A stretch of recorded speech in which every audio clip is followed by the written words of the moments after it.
War did not come to Westeros with men. In the dawn of days, the children of the forest fought the giants.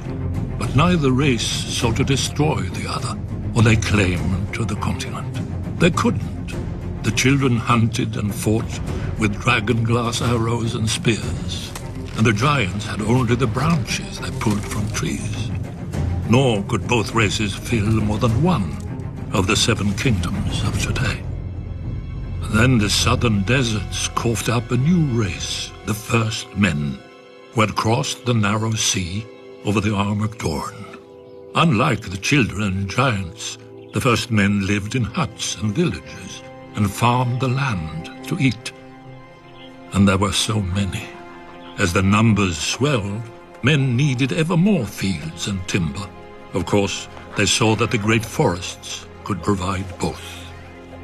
When they cut into the deep woods, however, they stumbled on a strange sight. A white tree with red leaves and a face staring back at them. At first they were afraid, but the face never spoke, even when the axe bit into it. The first men didn't know what a weirwood was. They didn't know that a weirwood grows forever if left in peace, or that the native children believed their spirits went into it after death.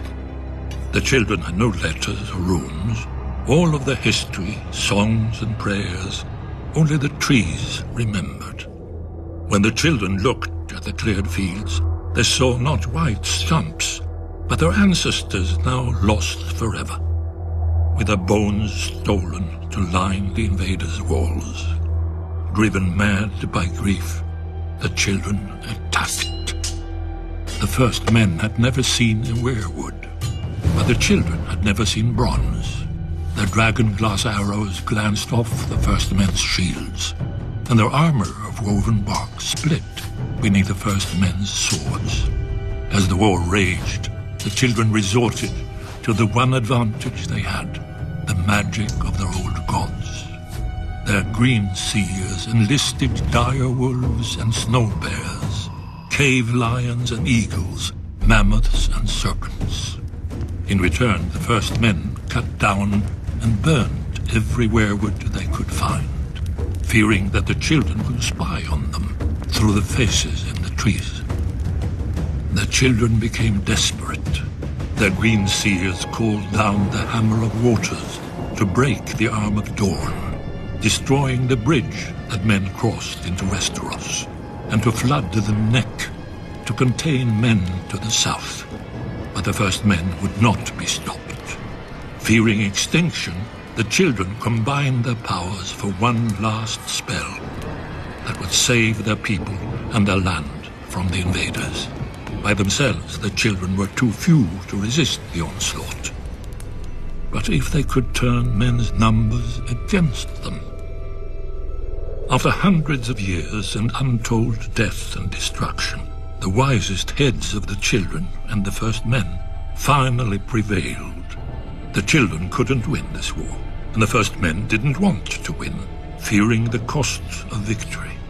Heroes and rulers on both sides met upon an isle in the God's Eye to form the pact. The children gave up all the lands of Westeros, save for the deep forests, and the first men swore that they would no longer cut down the weirwoods. Thus ended the Dawn Age and began the Age of Heroes. Yet after the dawn must come the night. The great evil that the children unleashed in the war returned centuries later, and only an alliance between the children and men defeated it. Now it comes again, when the children are a shadow of what they were, and men have long forgotten. But the trees remember, and Brandon Stark must learn. Or, as we watched the first men, so we will watch the last.